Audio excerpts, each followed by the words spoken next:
আমি সেটা জানি না, ভেতরে ছিলাম, আমি ভেতরে ছিলাম, বাইরে কেন উত্তেজনা আমি জানি না।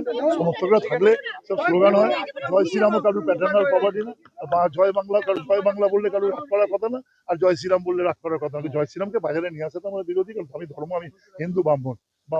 জয় শ্রীরামকে নিয়ে এসে কাউকে করাটা ঠিক না। জয় বাংলা, আমরা তো বাংলারই মানুষ, জয় বাংলা বলেই তো আমরা বিষয়, বাংলা থেকে তো মানুষ বিষয়গুলো করেছে। যাই হোক, আমি সব সমর্থকদেরই বলবো, যে অনুরোধ করবো দীর্ঘদিনের রাজনীতি বিষয়ে, যে আমাদের লড়াই কারোর ব্যক্তিগত, আমাদের লড়াইটা রাজনীতি।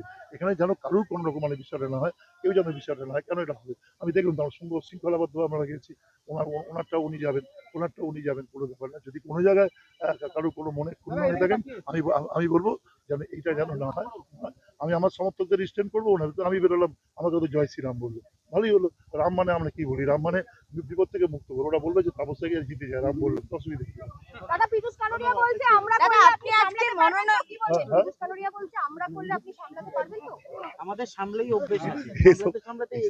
এইসব উদ্দেশ্য থেকে পরে একদিন বলবেন কুরুক্ষেত্রের মাঠ দিতে, আপনারা রেফারি থাকবেন, উনি বুঝে যাবেন, উনি জানেন সেটা।